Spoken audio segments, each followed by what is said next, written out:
ഞാൻ red Collins. ഹരേ കൃഷ്ണ ഹരേ കൃഷ്ണ കൃഷ്ണ കൃഷ്ണ ഹരേ ഹരേ. ഈ 16 വാക്കുകൾ ഉൾക്കൊണ്ട അതേ മന്ത്രം കൊണ്ട് തന്നെയാണ് ന്യൂയോർക്കിന്റെ കിഴക്ക് ഭാഗത്തുള്ള യുവജനതയുടെ ഡ്രഗ്സിനോടുള്ള ആധിക്യം കുറച്ചു കൊണ്ടുവരുവാൻ ഞങ്ങൾക്ക് കഴിഞ്ഞത്.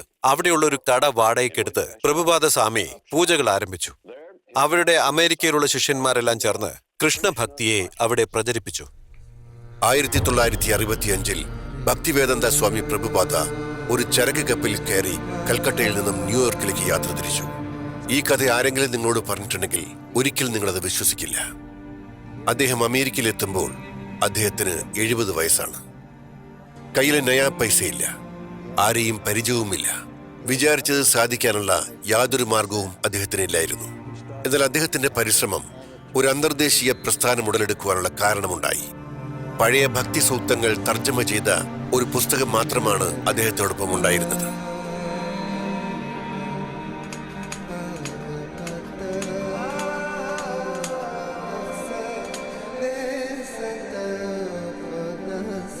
ലൗകിക ജീവിതത്തിനെതിരായിട്ട് ഒരു പ്രസ്ഥാനത്തെ കൊണ്ടുവരണമെന്ന് ഞാൻ ആഗ്രഹിച്ചിരുന്നു. അതുമൂലമേ ഈ ലോകത്തിലെ ജനങ്ങളെല്ലാം വളരെ സന്തോഷത്തോടെ ഇരിക്കണം. അതായിരുന്നു എൻ്റെ ആഗ്രഹം, അതായിരുന്നു എൻ്റെ ലക്ഷ്യം.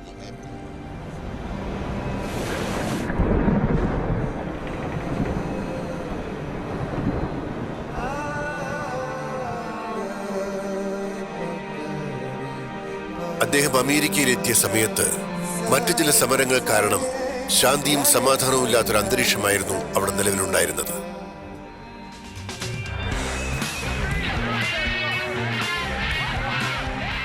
വളരെ പ്രത്യേകതയുള്ളൊരു സമയത്താണ് പ്രഭുപാദ അമേരിക്കയിൽ എത്തിച്ചേർന്നത്.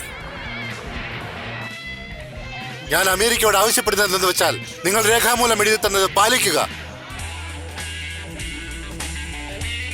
എല്ലാവരുടെ മനസ്സിലും ഒരു ചോദ്യമുണ്ടായിരുന്നു. എങ്ങനെയെങ്കിലും ഒരു സന്തോഷകരമായ ജീവിതമാണ് എല്ലാവരും ആഗ്രഹിച്ചിരുന്നത്. റെഡിയായിരുന്നുള്ളൂ, ശീലമാക്കൂ, ഉയരത്തിലേക്ക് പൊക്കോളൂ. തിമോത്തി മയക്കുമരുന്ന് വിൽക്കുന്നവരെ കൊണ്ടുവന്നിരുന്നു. പക്ഷേ അത് ഞങ്ങൾക്ക് വേണ്ടതായിരുന്നില്ല. മയക്കുമരുന്നിന് പകരം വേറൊരു സാധനമായിരുന്നു ഞങ്ങൾക്കപ്പോ വേണ്ടിയിരുന്നത്.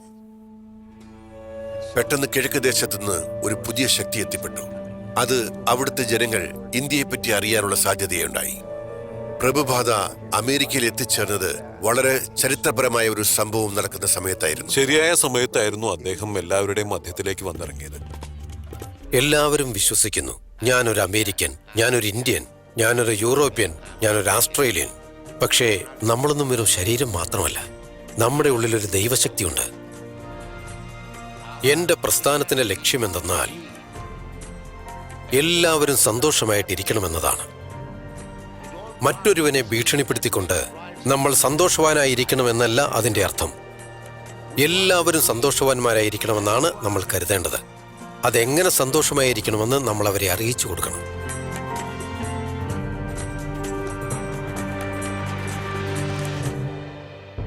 ഹരേ കൃഷ്ണ എന്ന മന്ത്രം, എന്ന പ്രസ്ഥാനം തുടങ്ങിവെച്ച മഹാനായ സ്വാമി. ന്യൂയോർക്ക് പട്ടണം 1965.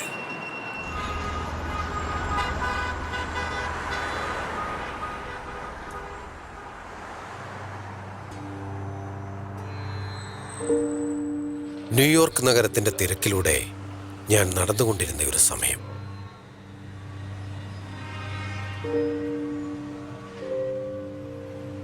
എന്റെ നോട്ടം മുഴുവനും ആ 5ാമത്തെ അവന്യൂവിലായിരുന്നു. സുഹൃത്തുക്കൾ ആരും തന്നെയില്ല, എന്റെ കയ്യിലൊന്നും തന്നെയില്ല. ഞാനൊരു നാടോടിയെ പോലെയാണ് ഇവിടെ എത്തിയിരിക്കുന്നത്. പ്രഭുപാദർ ആദ്യം ഒരു ഓഫീസ് കെട്ടിടത്തിലാ താമസിച്ചുകൊണ്ടിരുന്നത്. ഒന്നിനു പുറകെ ഒന്നായിട്ട് ഓരോ സ്ഥലങ്ങളിൽ അദ്ദേഹം മാറിക്കൊണ്ടേയിരുന്നു. പ്രിയ പ്രദേശവാസികളെ, കടുത്ത ശൈത്യം തുടങ്ങിക്കഴിഞ്ഞിരിക്കുന്നു. ന്യൂയോർക്ക് നഗരം മുഴുവൻ മഞ്ഞൾ കുളിച്ചു നിൽക്കുകയാണ്. 8 ഇഞ്ച് വരെ കനത്തിൽ മഞ്ഞ വീഴ്ച ഉണ്ടാകാൻ സാധ്യതയുണ്ട്. എല്ലാവരും സൂക്ഷിക്കുക. ഈ മഞ്ഞിനെ കുറിച്ചൊന്നും അദ്ദേഹം ഒട്ടും ബോധവാനേ ആയിരുന്നില്ല. ഈ മഞ്ഞ് അദ്ദേഹം കണ്ടിട്ട് പോലും ഉണ്ടാവില്ല. ഇവിടെ ന്യൂയോർക്കിലൊരു ക്ഷേത്രം പണിയണമെന്നുള്ള ആഗ്രഹം എന്റെ ലക്ഷ്യം തന്നെ അതായിരുന്നു. ഞാൻ തർജ്ജമ ചെയ്യുവാൻ തീരുമാനിച്ചു. എന്റെ കൈവശമുള്ള ശ്രീമദ് ഭാഗവതത്തിന്റെ കോപ്പികളെടുത്ത് ഒരുപാട് യാതനകൾ അനുഭവിച്ചുകൊണ്ട് തന്നെ ഞാൻ നേരിട്ട് ബുക്ക് സ്റ്റാളുകളിലേക്ക് ചെന്ന് എന്റെ പുസ്തകങ്ങൾ വിൽക്കുവാൻ തുടങ്ങി. ന്യൂയോർക്ക് നഗരം വളരെ ആഡംബരം നിറഞ്ഞതാണ്. പക്ഷേ ഞാൻ വെറുമൊരു സാധാരണക്കാരൻ.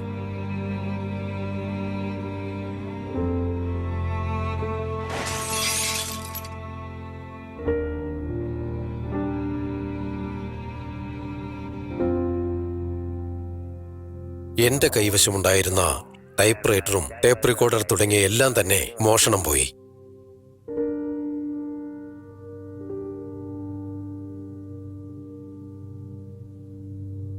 അത് എന്റെ ഉള്ളിൽ വളരെയേറെ മനപ്രയാസത്തിന് കാരണമായി.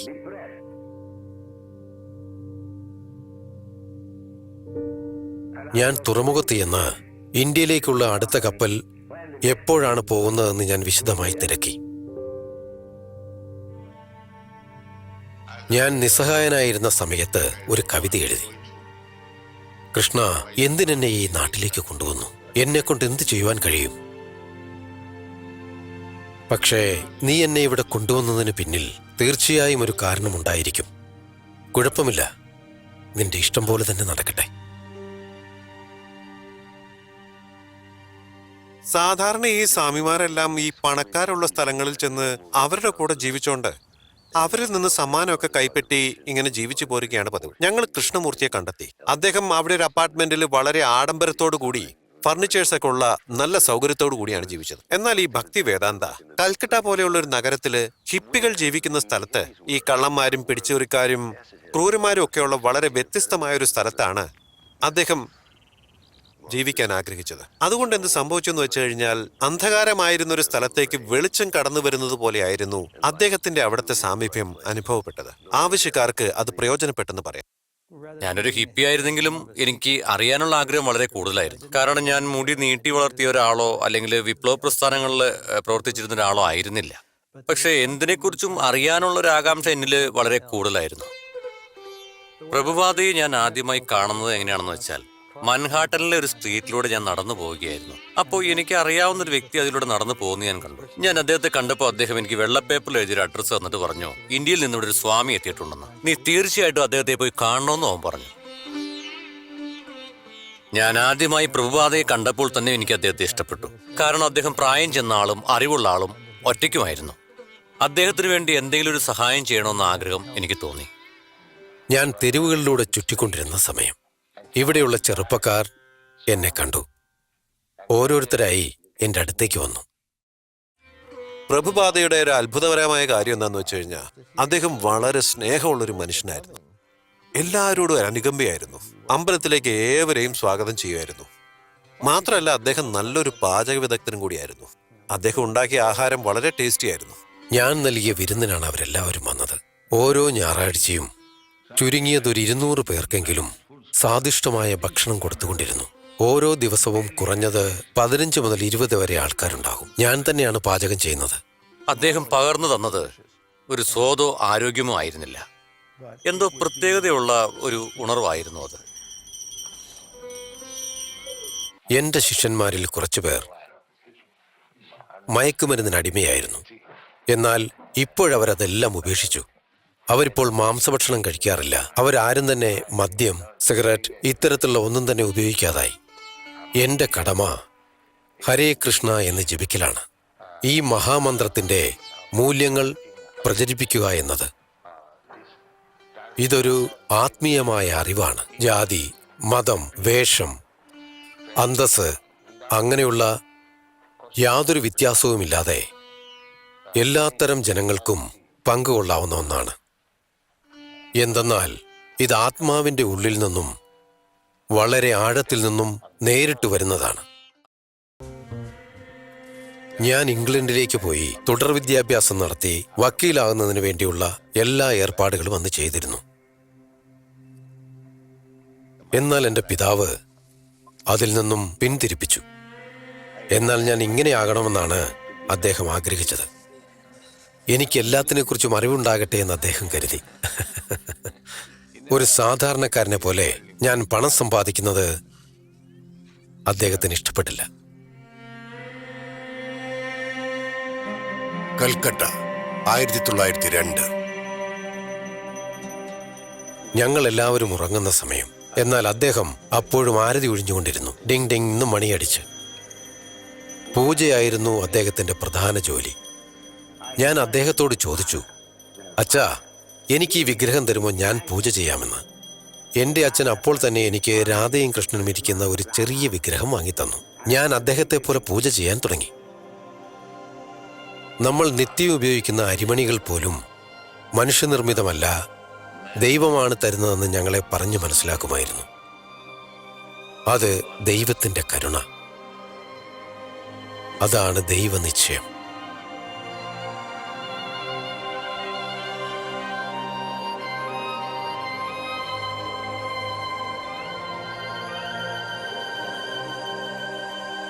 ചരിത്രം എടുത്തു നോക്കിയാൽ ഇന്ത്യയിൽ ജീവിക്കുന്നവരെല്ലാം ഒരു ശരാശരി ജീവിതവും വളരെയേറെ സമാധാനത്തോടെ തന്നെ ജീവിക്കുന്നവരുമാണ്.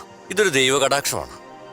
ഒരു കാലത്ത് ഇന്ത്യക്കാരുടെ ലക്ഷ്യം എന്ന് പറയുന്നത് ഒരു മനുഷ്യനായി ജനിച്ചു കഴിഞ്ഞാൽ അവന്റെ ഉള്ളിൽ കൃഷ്ണഭക്തി മാത്രമായിരിക്കും.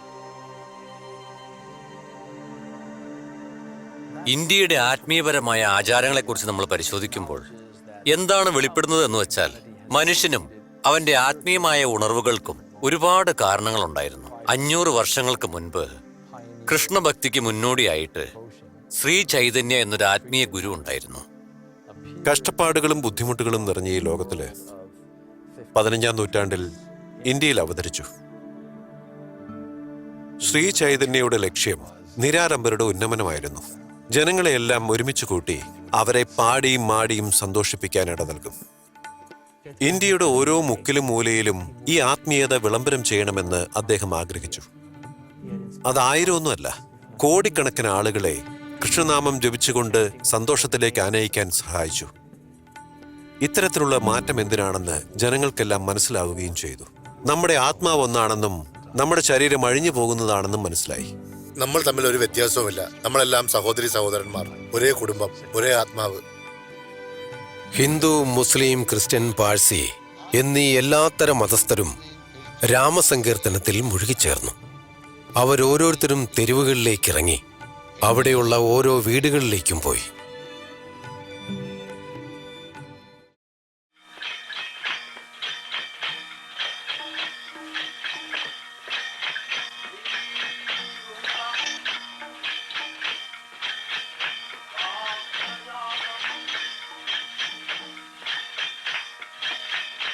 അതിനുശേഷം പ്രഭുപാദ ഒരു നൂതനമായ കാര്യമാണ് അമേരിക്കയിൽ ചെയ്തത്.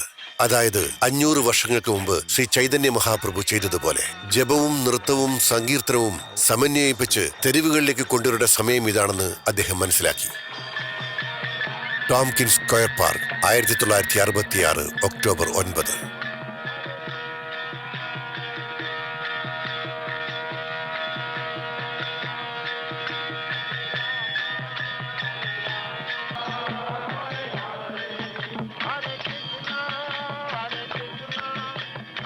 അവരുടെ കയ്യിലൊരു വാദ്യോപകരണങ്ങളും ഉണ്ടായിരുന്നില്ല. കയ്യിൽ കിട്ടിയ എന്തെങ്കിലും ഒന്ന് ഉപയോഗിച്ച് അതിൽ നിന്ന് ശബ്ദം പുറപ്പെടുവിച്ചുകൊണ്ട് അതൊരു സാന്ദ്ര താളമായി ജനങ്ങളിലേക്ക് എത്തിക്കും. കാരണം അദ്ദേഹത്തിലൊരു മാന്ത്രികതയുണ്ടായിരുന്നു. അത് വളരെ വിശ്വസനീയവുമായിരുന്നു. അത് ലോകത്തിലുള്ള എല്ലാവരെയും അദ്ദേഹത്തിലേക്ക് ആകർഷിപ്പിച്ചു.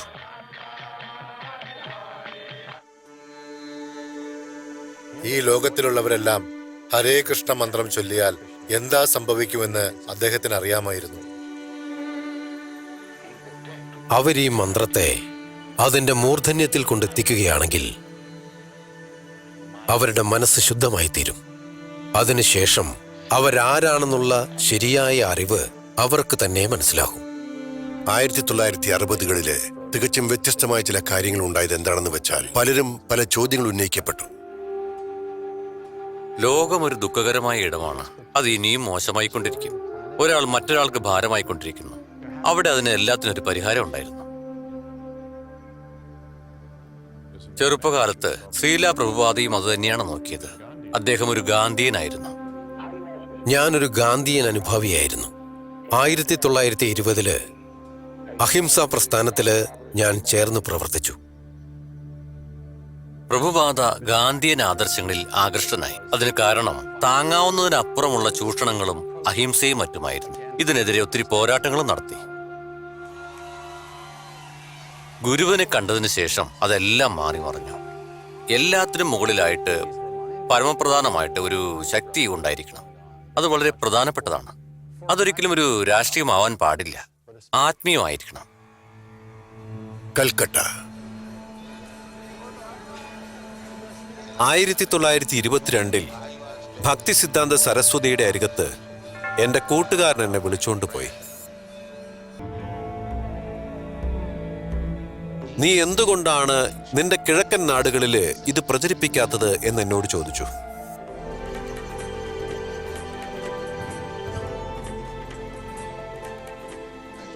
ഞാൻ ആശ്ചര്യം കൊണ്ട് സ്തബ്ധനായി നിന്നുപോയി. ആത്മീയമായി അറിവ് നേടുന്നതിന് ശരിയായ വ്യക്തി ഇദ്ദേഹമാണെന്ന് എനിക്ക് പൂർണ്ണമായും ബോധ്യമായി.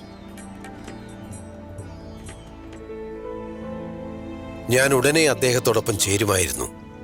പക്ഷെ അപ്പോഴേക്കും എന്റെ വിവാഹം കഴിഞ്ഞിരുന്നു. എനിക്കൊരുപാട് ഉത്തരവാദിത്തങ്ങളുണ്ടായി. അതെന്നെ പിന്തിരിപ്പിച്ചു. എന്നാൽ അദ്ദേഹമാണ് എൻ്റെ ആത്മീയ ഗുരുവെന്ന് ഞാൻ എൻ്റെ മനസ്സിൽ കുറിച്ചിട്ടു. അലഹബാദ്, ഇന്ത്യ, 1936. ആ സമയത്ത് ഞാനൊരു മെഡിക്കൽ ഷോപ്പ് നടത്തുകയായിരുന്നു. ആ തിരക്കേറിയ മാർക്കറ്റിനകത്തുള്ള ആ കടയുടെ ഉടമസ്ഥൻ ഞാനാണെന്ന് എല്ലാവർക്കും അറിയാമായിരുന്നു. എൻ്റെ വ്യാപാരം വളരെ ഉന്നതിയിലെത്തി. അതിനുശേഷം അദ്ദേഹത്തിന്റെ ഗുരു മറ്റൊരാവശ്യം ഉന്നയിച്ചു. ഇപ്രാവശ്യം അത് കത്തുമുഖേനയായിരുന്നു. എൻ്റെ കയ്യിൽ നിന്നും നിനക്ക് ലഭിച്ചിരിക്കുന്ന ഈ കത്ത് അത് ഇംഗ്ലീഷിൽ തർജ്ജമ ചെയ്ത് എല്ലാവരുടെയും കൈകളിൽ എത്തിക്കുക. അത് നിനക്കും നന്മ നൽകും, അത് വായിച്ച് കേൾക്കുന്നവർക്കും നന്മ നൽകും. ഇതാണ് ഉപദേശമെന്ന ആ കുറിപ്പിലുണ്ടായിരുന്നു. അതിനുശേഷം 1936 അദ്ദേഹം ഈ ലോകത്തു നിന്നും വിട പറഞ്ഞു.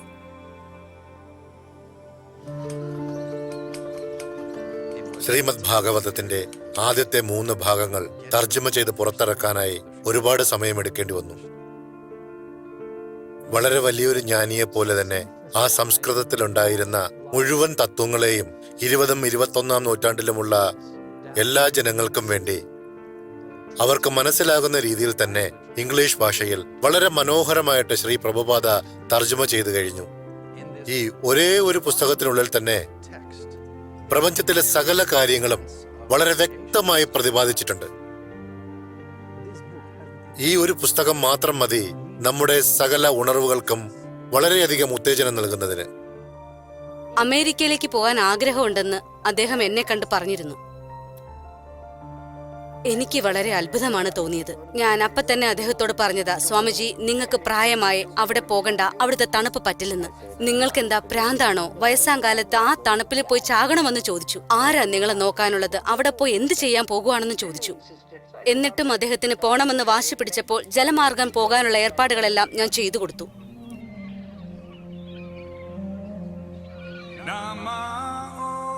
നമ്മളിപ്പോൾ ഭക്തി വേദാന്ത സ്വാമിയുമായാണ് സംസാരിച്ചുകൊണ്ടിരിക്കുന്നത്. നമസ്കാരം സ്വാമി. നമസ്കാരം. ഈ ലോകത്തിന്റെ പൂർണ്ണത എന്ന് പറഞ്ഞാൽ എന്താണ്? ഈ ജീവിതത്തിന്റെ ലക്ഷ്യം തന്നെ നാം ആരെന്ന് തിരിച്ചറിയുക എന്നതാണ്. ഞാൻ ആര്? ഇതിൽ നിന്നുമാണ് ആരംഭം. ഞാൻ എന്തിന് കഷ്ടപ്പെടുന്നു? എന്റെ കഷ്ടപ്പാടുകളെ ഇല്ലാതാക്കാൻ എന്തെങ്കിലും പോംവഴിയുണ്ടോ? അതായത് നമ്മൾ ആരെന്നറിയുന്നത്. അതെ, നമ്മളെ നാം തിരിച്ചറിയുന്നത്. കാലം ചെല്ലുന്തോറും ധാരാളം അമേരിക്കൻ ചെറുപ്പക്കാർ എൻ്റെ അടുത്തേക്ക് വന്നുകൊണ്ടിരുന്നു. അതിനുശേഷം 1966 ഞാൻ കൃഷ്ണഭക്തി സമാജം രജിസ്റ്റർ ചെയ്തു. അദ്ദേഹത്തിന് ഇതെങ്ങനെ ചെയ്യണമെന്ന് അറിയില്ലെങ്കിൽ പോലും ഇതാണ് ചെയ്യുന്നതെന്ന് അദ്ദേഹം ഉറക്കെ പറയുമായിരുന്നു. അദ്ദേഹം ലോകം തന്നെ തല കീഴാക്കി വെച്ചു. ലോകത്തിലുള്ള എല്ലാ നാടിനെക്കുറിച്ചും അദ്ദേഹം നന്നായി പഠിച്ചു. ചില നേരം അദ്ദേഹം പറഞ്ഞു, ബ്രഹ്മാനന്ദ, നീ റഷ്യയിലേക്ക് പോകണമെന്ന്. ഗൗരിസുന്ദർ, നീ ജപ്പാനിലേക്കും പോകണം. ലോകത്തിലുള്ള എല്ലാ നാട്ടിലേക്കും ആളെ അയക്കുന്നതായിരുന്നു അദ്ദേഹത്തിന്റെ പ്ലാൻ. പക്ഷേ നിങ്ങളൊന്നും മനസ്സിലാക്കണം, എന്റെ കൂടെ ഇരുന്നത് വെറും 12 ചെറുപ്പക്കാര് മാത്രമാണ്. അദ്ദേഹം ഞങ്ങളുടെ ഓരോരുത്തരുടെയും കണ്ണുകളിൽ നോക്കി പറഞ്ഞു, നിങ്ങൾ ഓരോരുത്തരും ഏതെങ്കിലും ഒരു നാട്ടില് ഓരോ ക്ഷേത്രം പണിയണം. ആ സമയത്ത് ഞാൻ ചെറിയ പെണ്ണും ഒരുപാട് കുസൃതി നിറഞ്ഞവളുമായിരുന്നു. അപ്പോൾ എനിക്ക് വെറും 16 വയസ്സ്. ഞാൻ അദ്ദേഹത്തോട് ചോദിച്ചു, പെൺകുട്ടികളും ഇങ്ങനെയൊക്കെ ചെയ്യണമോ എന്ന്. പ്രഭുപാദർ എന്നെ നോക്കി പറഞ്ഞു, ആൺകുട്ടികളും പെൺകുട്ടികളും തമ്മിൽ ഒരു വ്യത്യാസവുമില്ലെന്ന്. കൃഷ്ണഭക്തിയെക്കുറിച്ച് പഠിപ്പിക്കുന്നതില് ഒരു വ്യത്യാസവുമില്ലെന്ന്. Hippie hill, golden gate park, 1967. ഞങ്ങളുടെ എല്ലാവരുടെയും ശരീരത്തിൽ അദ്ദേഹം ആത്മീയത കോരിച്ചൊരിഞ്ഞു. അദ്ദേഹത്തിന്റെ അനുയായികൾക്കത് ആവശ്യമായിരുന്നു. അദ്ദേഹത്തിന്റെ മനസ്സിലുള്ള ആത്മീയത മുഴുവനും നമുക്ക് കൂടെ ആവശ്യമുള്ളതായിരുന്നു. അദ്ദേഹമാണ് ഞങ്ങളുടെ ഗുരു. പ്രഭുപാദയോടും അദ്ദേഹത്തിന്റെ അനുയായികളോടും ധാരാളം ഹിപ്പികൾ വളരെ സ്നേഹത്തോടെയാണ് പെരുമാറിയത്. ഇനി എന്നും ഹരേ കൃഷ്ണയാണ് അവരുടെ മതമെന്ന് അവരെ അടിയുറച്ച് വിശ്വസിച്ചിരുന്നു. ഈ അമേരിക്കയിലുള്ള എല്ലാവരും തന്നെ കൃഷ്ണ ഭഗവാനെ വിശ്വസിച്ചുകൊണ്ട് താങ്കളുടെ നിലവാരത്തിലേക്ക് വന്നാൽ ഈ നാടിന്റെ അവസ്ഥ തന്നെ എന്താകും? എന്തൊക്കെ മാറ്റങ്ങൾ ഇവിടെ ഉണ്ടാക്കും? അവരെല്ലാവരും വളരെ സമാധാനത്തോടും സന്തോഷത്തോടും കൂടിയിരിക്കും. അതിനുശേഷം പിന്നെ ഹിപ്പികളെ ഉണ്ടാകത്തില്ല. ഹിപ്പികളെ കുറിച്ചുള്ള താങ്കളുടെ അഭിപ്രായം എന്താണ്? പുകവലിക്കാരെന്നാണോ? എന്നെക്കാളും നന്നായിട്ട് നിങ്ങൾക്കറിയാമെന്ന് തോന്നുന്നു. ഒരുപാട് പ്രത്യേകതയുള്ളവർ.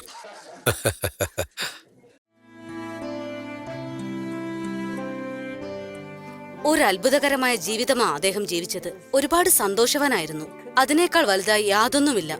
ഞങ്ങൾ ഒരുപാട് സന്തോഷമായിട്ടിരുന്നു, നല്ലൊരു കുടുംബം പോലെ.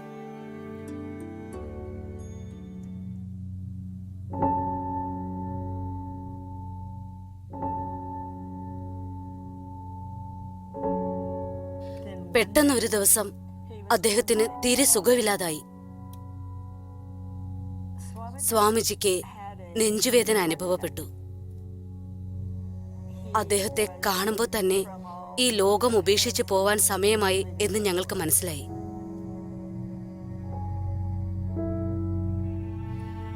ഭക്തരെല്ലാം അദ്ദേഹത്തിന് വേണ്ടി പ്രാർത്ഥിക്കാൻ തുടങ്ങി.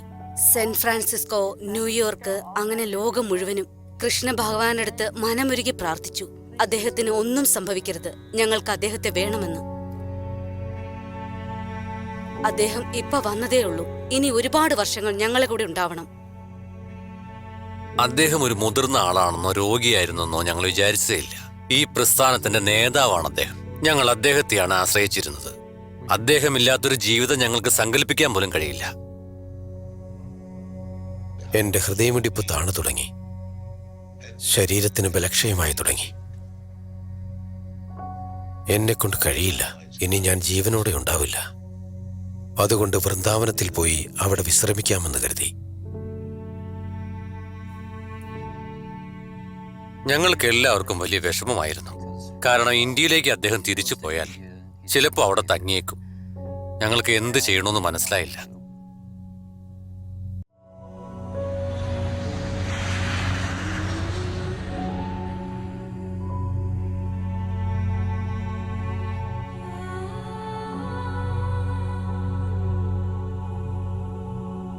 ഞങ്ങൾക്ക് അദ്ദേഹത്തെ നഷ്ടപ്പെട്ടു.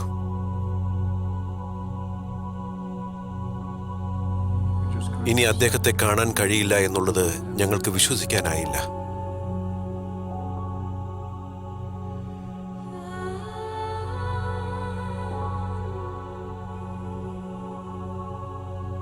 അഞ്ചു മാസത്തോളം ഞങ്ങൾ ആ ദുഃഖത്തിലാഴ്ന്നിരുന്നു.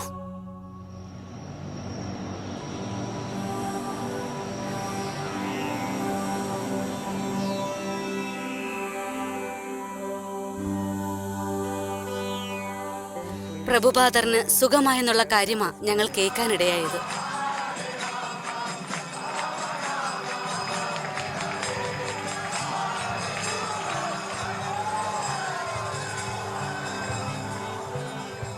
അങ്ങനെ ഞങ്ങൾക്ക് അദ്ദേഹത്തെ തിരികെ കിട്ടി. ഇനി ഞങ്ങൾക്ക് മുന്നോട്ട് പോകണം. എന്തുമാത്രം അദ്ദേഹത്തോട് ചേർന്ന് നിൽക്കാൻ പറ്റുമോ അത്രയും ചേർന്ന് നിൽക്കണം.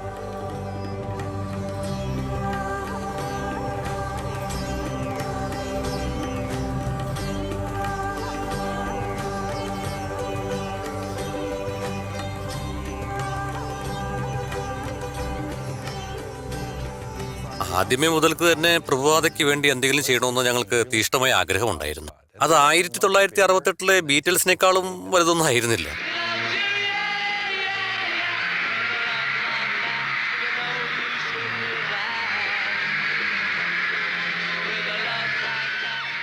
ഞങ്ങൾക്കൊരു വാർത്ത കിട്ടി, ബീറ്റിൽസ് ഇന്ത്യയിലെ ഋഷികേശിലുള്ള ഒരു ഗുരുവിന്റെ ആശ്രമത്തിലാണ് ഉള്ളതെന്ന്.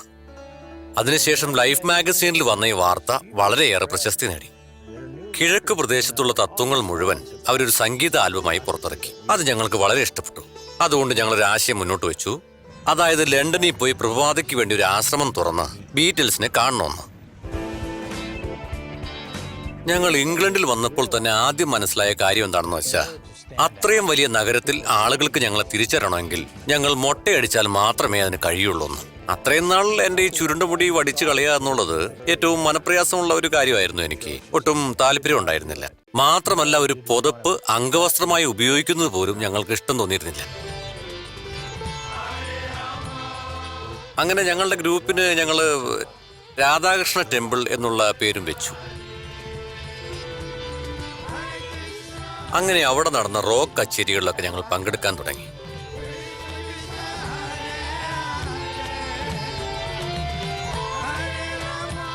ഒരുവിധമുള്ള എല്ലാ ദിവസവും ആപ്പിളിന്റെ ഓഫീസിൽ പോകുന്ന ഞങ്ങളൊരു ശീലമാക്കി.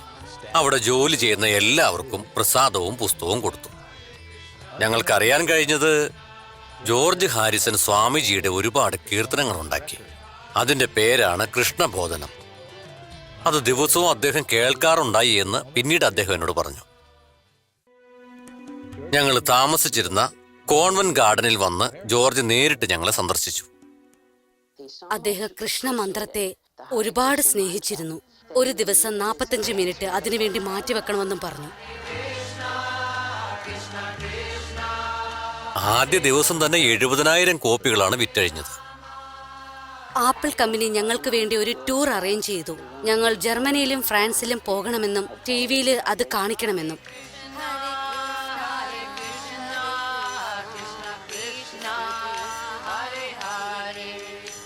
സൺഡേ ടൈം ഞങ്ങളെക്കുറിച്ചാണ് എഴുതിയത്. ഞങ്ങൾ ഉടൻ തന്നെ പ്രഭുപാദർക്ക് അതിന്റെ ഒരു പത്രം അയച്ചു കൊടുത്തിരുന്നു. അതായത് കൃഷ്ണഭക്തി ലണ്ടനിലും ഞങ്ങൾ തുടങ്ങി വെച്ചെന്ന്.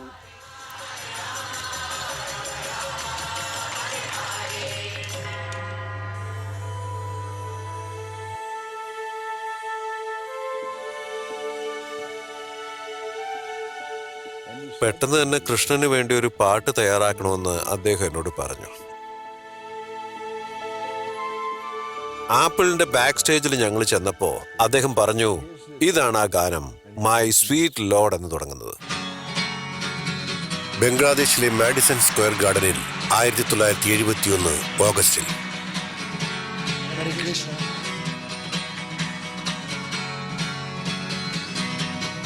യോഗയുടെയും വേദശാസ്ത്രങ്ങളുടെയും കഥക് തുറക്കുന്ന രീതിയിൽ സംഗീതം ഒരു താക്കോല് പോലെ പ്രവർത്തിക്കാൻ തുടങ്ങിയിരുന്നു. ഈ സംഗീതത്തിലൂടെ എന്തും നമുക്ക് സാധിക്കുമെന്ന് തോന്നി തുടങ്ങി. അത്തരത്തിലുള്ള ഒരു സംഗീത നിശ തന്നെയായിരുന്നു എൻ്റെ ജീവിതത്തെ മാറ്റിമറിച്ചതെന്നും പറയാം.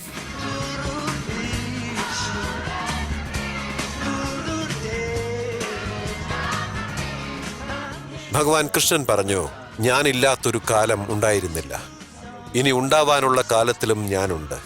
നമ്മുടെ ശരീരങ്ങൾക്ക് മാത്രമാണ് മാറ്റങ്ങൾ ഉണ്ടാവുന്നത്.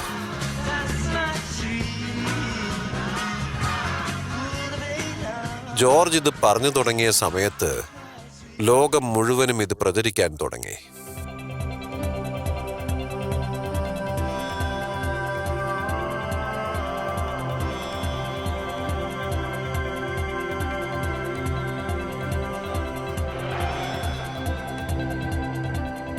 ജീവിതം സാഹസികത നിറഞ്ഞായിട്ട് മാറി.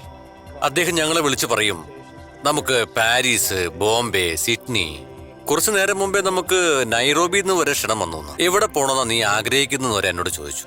ഉടൻ തന്നെ ഞാനൊരു അപരിഷ്കൃതമായ സ്ഥലം മനസ്സിൽ കണ്ട് നൈറോബിയിലേക്ക് പോവാന്ന് പറഞ്ഞു. അദ്ദേഹം ഉടനെ പറഞ്ഞു, ഞാനും അതാണ് വിചാരിച്ചത്. അദ്ദേഹം എപ്പോഴും വികസനമില്ലാതെ മുരടിച്ചു കിടക്കുന്ന സ്ഥലങ്ങളിൽ പോകാനാണ് ആഗ്രഹിക്കാറ്. അപ്പോഴല്ലേ എന്തെങ്കിലുമൊക്കെ അദ്ദേഹത്തിന് ചെയ്യാൻ സാധിക്കൂ.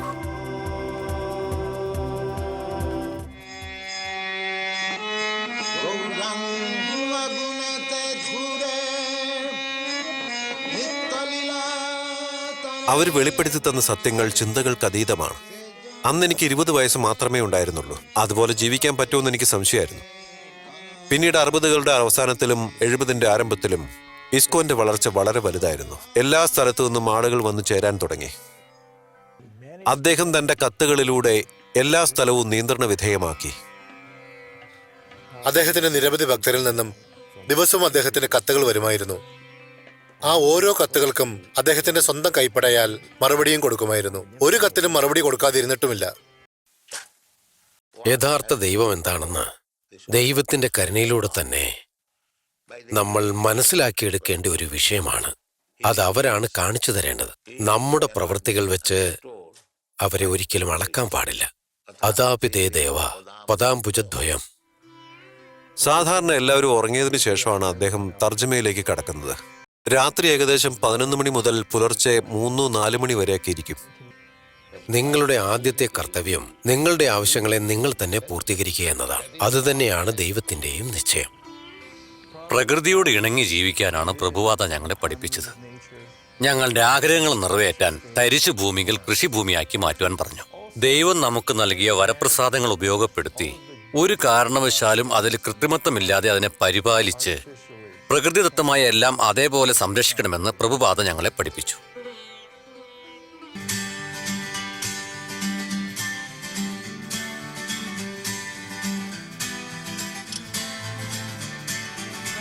ജനങ്ങൾ എവിടെ പോയാലും അവിടെ ഹരേ കൃഷ്ണ അനുയായികൾ ഉണ്ടാകും. എയർപോർട്ടിൽ അവരുടെ പ്രചരണം കണ്ട് കോമഡി നടന്മാർ സ്കിറ്റുകൾ ഉണ്ടാക്കും. ഫസ്റ്റ് ക്ലാസ്സിലേക്കുള്ള എല്ലാ സൗകര്യങ്ങളും ഞങ്ങൾ താങ്കൾക്ക് പ്രൊവൈഡ് ചെയ്യുന്നതാണ്. നല്ല കാര്യം. നാമസങ്കീർത്തനം ചേർക്കണോ വേണ്ടയോ? അതും ചേർത്തോളൂ. കൃഷ്ണനാമം എന്നത് ഓരോ വീട്ടിലെയും സംസാര വിഷയം മാറി. അതൊരു കലാരൂപമായി മാറിക്കൊണ്ടിരുന്നു. അതെ, ഗിറ്റാർ വായിക്കുന്ന ആളെ എനിക്ക് വേണ്ടി ഒരു സഹായം ചെയ്യാൻ പറ്റുമോ? എനിക്ക് എങ്ങോട്ടാ പോണ്ടെന്ന് അറിയില്ല. നിങ്ങൾ ഹരേ കൃഷ്ണ വായിച്ചു നോക്കിയോ? ഞാൻ ചോദിക്കുന്നത് എന്താന്ന് വെച്ചാലേ, ഞാൻ ഈ മരിച്ചു കഴിഞ്ഞാൽ വീണ്ടും വല്ല എലിയായിട്ടോ പൂച്ചയായിട്ടോ ജനിക്കുമോ, അതോ ഞാൻ വീണ്ടും മനുഷ്യനായിട്ട് ജനിക്കുമോ? എങ്ങനെയാ? നിങ്ങൾ ഞങ്ങളുടെ പുസ്തകം വാങ്ങിക്കൂ, നന്നായിട്ട് വായിച്ചു നോക്കൂ, എന്നിട്ട് ചിന്തിക്കൂ.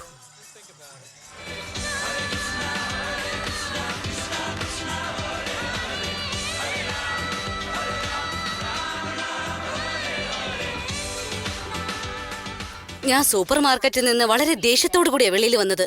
അപ്പൊ കുറെ നല്ല മനുഷ്യർ കൃഷ്ണ ഭഗവാനെ കുറിച്ച് പാടുകയായിരുന്നു. അവരെല്ലാം എനിക്ക് വേണ്ടി പാടി, എനിക്ക് പ്രസാദം തന്നു. അതൊക്കെ എനിക്ക് ഒരുപാട് ഇഷ്ടപ്പെട്ടു. രാത്രി ഭക്ഷണത്തിന് വല്ല ബുദ്ധിമുട്ടും ഉണ്ടായിരുന്നെങ്കിൽ എനിക്ക് അവരെ കൂടെ പോകായിരുന്നു.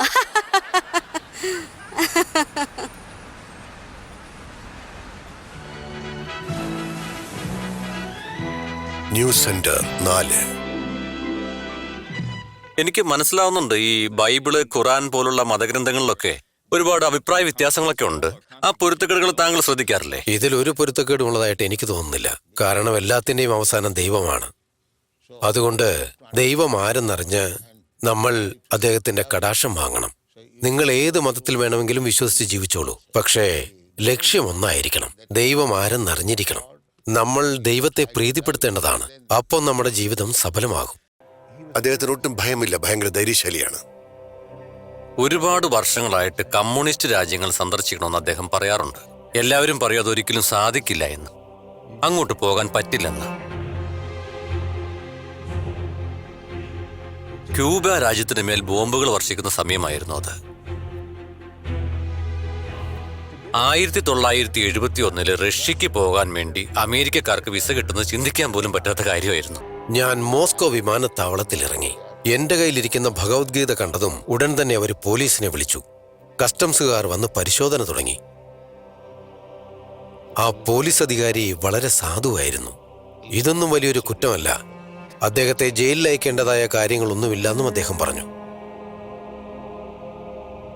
ഞങ്ങൾ അവിടെ നിന്ന് ചർച്ചുകളുടെ മുന്നിലൂടെ പോകുമ്പോൾ തോക്കുകളെത്തിയ പട്ടാളക്കാർ അവിടെ നിൽക്കുന്നത് അദ്ദേഹം കണ്ടിരുന്നു. ആരും ഉള്ളിലേക്കോ പുറത്തേക്കോ പോകുന്നില്ല. അന്നേരം പ്രഭുപാദ പറഞ്ഞു, വളരെ സാധാരണക്കാരായ ഇവിടുത്തെ റഷ്യൻ ജനങ്ങൾ, അവർ വളരെ നല്ലവരാണ്. പക്ഷേ അവരുടെ പൂർവികർ തന്നെയാണ് അവരുടെ പ്രാർത്ഥിക്കാനുള്ള സ്വാതന്ത്ര്യം നിഷേധിച്ചത്. ഞാൻ എന്റെ പണം മാറ്റിയെടുക്കാൻ ഒരു ബാങ്കിൽ പോയി. അവിടെ പുറത്ത് 2 ചെറുപ്പക്കാരുണ്ടായിരുന്നു. അവര് പ്രഭുപാദയെ കാണാൻ വേണ്ടി എന്റെ കൂടെ വന്നു. ഞാൻ എന്റെ ഭഗവത്ഗീത കൊടുത്തു. ആ പുസ്തകത്തിന്റെ ഒരു കോപ്പി എടുത്ത് അത് റഷ്യൻ ഭാഷയിൽ തർജ്ജമ ചെയ്ത് കമ്മ്യൂണിസ്റ്റ് രാജ്യമായിരുന്നിട്ട് കൂടി അതവിടെ പ്രചരിപ്പിച്ചു. ആ ഒരു ചെറിയ വിത്തിൽ നിന്നാണ് ആയിരക്കണക്കിന് കൃഷ്ണഭക്തന്മാർ അവിടെ ഉണ്ടായത്.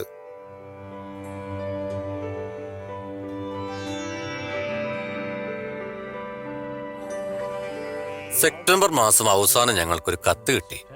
ആ ലിസ്റ്റിൽ 20 പേരുണ്ടായിരുന്നു. ആ ലിസ്റ്റിലുള്ളവര് ഇന്ത്യയിൽ വന്ന് അദ്ദേഹത്തോടൊപ്പം ചേരണമെന്നും കൂടെ പറഞ്ഞു. ഞാനൊരു സ്വപ്നമാണെന്നാണ് വിചാരിച്ചത്. അങ്ങനെ ഇന്ത്യയിലേക്ക് യാത്രയായി. അമേരിക്കക്കാരായ ഞങ്ങള് തലമുണ്ടനം ചെയ്ത് കുടുമി കെട്ടി മൃദംഗമൊക്കെ വായിച്ചതും സ്ത്രീകൾ പുടവ ചാർത്തി നൃത്തം ചെയ്യുന്നതൊക്കെ കണ്ടപ്പോ അവർക്കതൊരു പുതിയ കാഴ്ചയായിരുന്നു. അമേരിക്കയെന്നോ യൂറോപ്പെന്നോ ആണെന്നോ പെണ്ണെന്നോ വ്യത്യാസമില്ലാതെ ഒരു കൊടുങ്കാറ്റായി ഇവിടെ മാറിക്കഴിഞ്ഞിരുന്നു. വിദേശ രാജ്യത്തിൽ നിന്നുള്ള സന്യാസിമാരെ ഇന്ത്യയിൽ ഇതിനു മുമ്പ് ആരും കണ്ടിട്ടില്ലായിരുന്നു.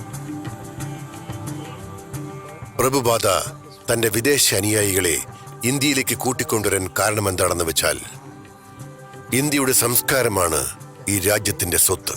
അത് നിങ്ങൾ മറന്നു, എതിർത്തു. അത് വീണ്ടും ഇന്ത്യയിലെ ജനങ്ങൾക്ക് മനസ്സിലാക്കി കൊടുക്കാൻ ശ്രമിച്ചു. നിങ്ങൾ മറന്നതെല്ലാം ഓർമ്മപ്പെടുത്താനാണ് ഞാൻ ഇവരെയും കൂട്ടി ഇങ്ങോട്ട് വന്നതെന്ന് അദ്ദേഹം പറഞ്ഞു. ഇന്ത്യയിൽ വളരെ പ്രസിദ്ധമായിരുന്നത് ആത്മീയ ആചാരങ്ങളായിരുന്നു. അതുകൊണ്ട് തന്നെ അദ്ദേഹം വിദേശത്തുള്ള തന്റെ ഒരുപാട് ശിഷ്യരെ ഇവിടെ ഇന്ത്യയിലേക്ക് കൂട്ടിക്കൊണ്ടുവന്നു. അതവരെല്ലാം തന്നെ വലിയൊരു സംഭവമായി കണ്ടു. അതായത് എന്റെ ആചാരങ്ങളെ മറ്റു ദേശക്കാരും ആഘോഷിക്കുന്നു. ഈ രഥയാത്രാഘോഷം ലണ്ടൻ നഗരത്തിന്റെ മധ്യഭാഗത്താണ് നടന്നുകൊണ്ടിരിക്കുന്നത്. ഇന്ത്യയിലെ ജഗന്നാഥ്പുരിയിൽ നടക്കുന്നത് പോലെ 2000 വർഷം പഴക്കമുള്ള ഈ ആഘോഷത്തിൽ ലക്ഷക്കണക്കിന് ഭക്തന്മാരാണ് ഓരോ വർഷവും പങ്കെടുത്തുകൊണ്ടിരിക്കുന്നത്.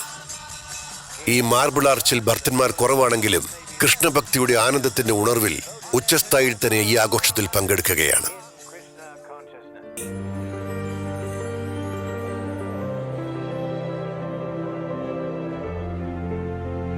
ഇത് ശ്രീ പ്രഭുപാദിയുടെ ഏറ്റവും വലിയ വിജയമായിരുന്നു. ലണ്ടൻ നഗരത്തിലെ ഏറ്റവും പ്രധാന റോഡുകളിലെല്ലാം ഈ രഥയാത്ര ആഘോഷം കൊണ്ടാടി. ജനങ്ങൾ മാർത്തുല്ലസിച്ച് ആഘോഷിച്ചു. അദ്ദേഹം ആനന്ദത്തിൽ നൃത്തമാടി. ഭക്തരോടൊപ്പം നടന്നാണ് അദ്ദേഹം വന്നത്.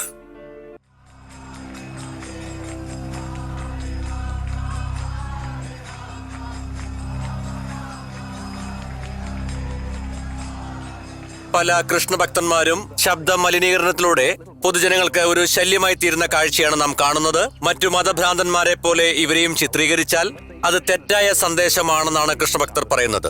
ആത്മീയ പ്രസ്ഥാനത്തിനെതിരായിട്ടുള്ളവര് ഒരു നിർദ്ദേശം മുന്നോട്ട് വെച്ചു. അതായത് ഈ പ്രസ്ഥാനത്തിൽ ചേർന്നവരാരും തന്നെ അവരുടെ സ്വന്തം ഇഷ്ടപ്രകാരം ചേരുന്നതല്ല, മനസ്സ് വശീകരിക്കുന്ന എന്തോ ഒന്ന് ഉപയോഗിച്ച് അവരുടെ തലച്ചോറിനെ വശപ്പെടുത്തുന്നതാണെന്ന്. പ്രഭുപാദ പലപ്പോഴും അംഗീകരിച്ചിട്ടുണ്ട്, ഞങ്ങൾ തലച്ചോറിനെ വശപ്പെടുത്തുന്നുണ്ടെന്ന്. കാരണം ആ തലച്ചോറിൽ കുറച്ച് അഴുക്കുണ്ട്, അത് നമ്മൾ ശുദ്ധീകരിക്കണ്ടേ. ഈ വഴക്ക് ജനങ്ങൾക്കും നീതിന്യായ വ്യവസ്ഥയ്ക്കും ഇടയിലുള്ളതാണ്. 2 ഭക്തന്മാരുടെ പേരില് ന്യൂയോർക്ക് സിറ്റിയിലുള്ള സുപ്രീം കോടതിയിൽ ഒരു ക്രിമിനൽ കേസ് വരികയുണ്ടായി. ഈ കുറ്റാരോപണം പരിപൂർണമായിട്ടും ഞങ്ങളുടെ വിശ്വാസങ്ങൾക്ക് എതിരാണ്. പ്രഭുപാദ പറഞ്ഞിട്ടുണ്ട്, നമ്മുടെ പ്രതിരോധങ്ങളെല്ലാം തന്നെ ശ്രീമദ് ഭാഗവതം, ഭഗവത്ഗീത, ഭക്തിരസാമൃതം, ഉപദേശാമൃതം, ഈ പുസ്തകങ്ങൾ മാത്രം മതി നമുക്ക് എത്ര വർഷം വേണമെങ്കിലും ഇതിലേക്ക് പ്രതിരോധിച്ച് നിൽക്കാമെന്ന്. എതിർപ്പുകൾ കൂടിക്കൂടി വരുന്തോറും അദ്ദേഹത്തിന് ശക്തിയും അധികമായി വന്നു. നല്ലൊരു പോരാളി, നല്ല പോരാട്ടങ്ങൾ കാഴ്ചവെച്ച വ്യക്തി. 6 മാസങ്ങൾക്ക് ശേഷം വിചാരണയ്ക്കൊടുവിൽ ന്യൂയോർക്ക് സുപ്രീം കോടതി ജഡ്ജി ലേഹിയുടെ വിധി പ്രസ്താവന ആയിരക്കണക്കിന് വർഷങ്ങൾ മുമ്പ് ഇന്ത്യയിൽ നിലനിന്ന് പോന്നിരുന്ന ഒരു നല്ല മതത്തിന്റെ സത്യസന്ധമായ മൂല്യങ്ങളാണ് അദ്ദേഹം ജനങ്ങൾക്ക് പകർന്നു കൊടുത്തത് എന്നാണ്. ന്യൂയോർക്ക് സിറ്റി, 1976, 5ാമത്തെ അവന്യൂ. പ്രഭുപാദയെ സംബന്ധിച്ചത് വലിയൊരു വിജയം തന്നെയായിരുന്നു.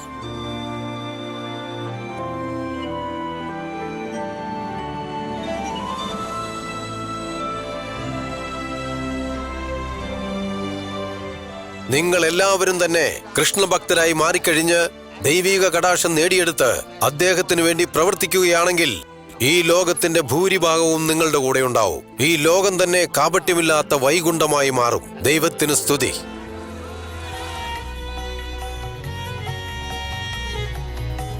കൃഷ്ണ ഭഗവാനുമേലുള്ള അമിതമായ വിശ്വാസം എല്ലാ തടസ്സങ്ങളെയും നീക്കി വഴിയൊരുക്കുമെന്ന് പ്രഭുപാദ ആത്മാർത്ഥമായി വിശ്വസിച്ചിരുന്നു. ദൈവത്തിലുള്ള ശക്തമായ വിശ്വാസം എല്ലാറ്റിനേക്കാളും ശക്തി തരുന്നതാണെന്നും ഒരു വലിയ സുനാമി തന്നെ വന്നാൽ പോലും നമുക്കൊന്നും സംഭവിക്കില്ല.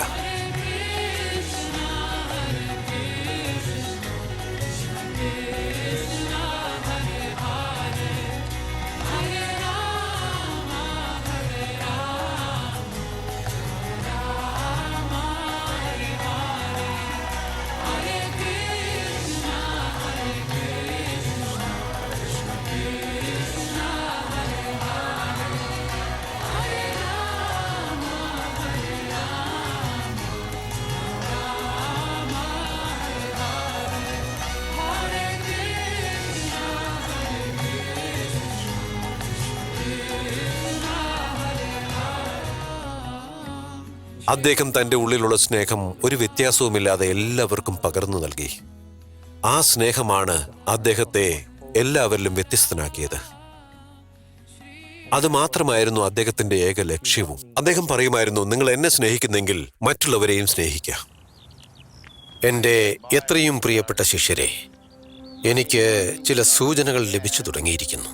ഞാൻ ഒരുപാട് അവശതകളിലൂടെ കടന്നു പോകുന്നു. അതുകൊണ്ട് ഈ ചൈതന്യ മഹാപ്രഭുവിന്റെ സംരംഭം ഞാൻ നിങ്ങളുടെ കരങ്ങളിൽ ഏൽപ്പിക്കുകയാണ്. ബൃന്ദാവനം, ഇന്ത്യ, 1977. ശാരീരികമായി അദ്ദേഹം ക്ഷീണിതനായിരുന്നെങ്കിലും അത് അദ്ദേഹത്തിന്റെ ചിന്തകളെ ഒരിക്കലും തളർത്തിയിരുന്നില്ല. നിങ്ങൾക്ക് കാണാൻ കഴിയും, ഒരു വ്യക്തി എന്ന് പറയുന്നത് കേവലം ശരീരം മാത്രമല്ല. അദ്ദേഹം ഈ ലോകം വിട്ടു പോകുന്നതിന് 2 ആഴ്ച മുമ്പ് വരെ ഭാഗവതം തർജ്ജമ ചെയ്തുകൊണ്ടിരിക്കുകയായിരുന്നു.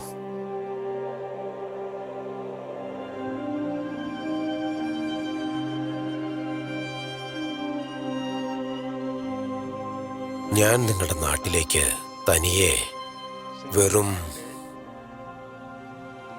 ഈ കൈത്താളങ്ങൾ മാത്രമാണ് എടുത്തിട്ട് വന്നത്. പക്ഷെ ഇപ്പോഴോ നിങ്ങൾ ഒരുപാട് പേര് ഹരേകൃഷ്ണ മന്ത്രം ചൊല്ലിക്കൊണ്ടിരിക്കുന്നു. ഇതാണ് എൻ്റെ വിജയം.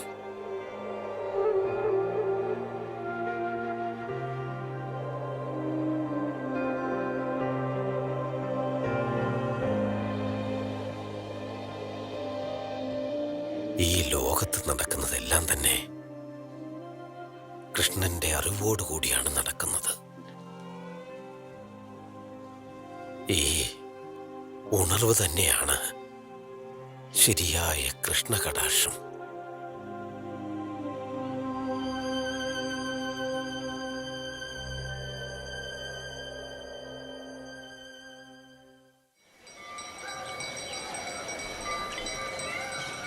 ഭക്തിവേദാന്ത സ്വാമി പ്രഭുപാദ 1977 നവംബർ 14 ഇഹലോകവാസം വെടിഞ്ഞു. 12 വർഷത്തിൽ 14 പ്രാവശ്യം ലോകം ചുറ്റി സഞ്ചരിച്ചു. 6 രാജ്യങ്ങളിൽ 108 അമ്പലങ്ങളും കൃഷിസ്ഥലങ്ങളിൽ ജോലി ചെയ്യുന്ന കർഷകരെയും സൃഷ്ടിച്ചു. 25 ഭാഷകളിലായി 6 കോടി പുസ്തകങ്ങളാണ് അദ്ദേഹം പ്രചരിപ്പിച്ചത്. വെറും മുന്നറിയിപ്പ് മാത്രമായിരുന്ന കൃഷ്ണന്റെ സന്ദേശം ലോകം മുഴുവൻ പ്രചരിപ്പിക്കപ്പെട്ടു. എന്നാൽ ഇന്ന് 820 ക്ഷേത്രങ്ങൾ, കർഷക സമൂഹങ്ങൾ, ഭോജനശാലകൾ, സ്കൂളുകളും കോളേജുകളും, 87 ഭാഷകളിൽ 52 കോടി പുസ്തകങ്ങൾ വിറ്റഴിക്കപ്പെട്ട് ഇന്ന് പ്രചാരത്തിലുണ്ട്. 30 ലക്ഷം സസ്യാഹാരം ഇന്ന് വിതരണം ചെയ്യുന്നുണ്ട്.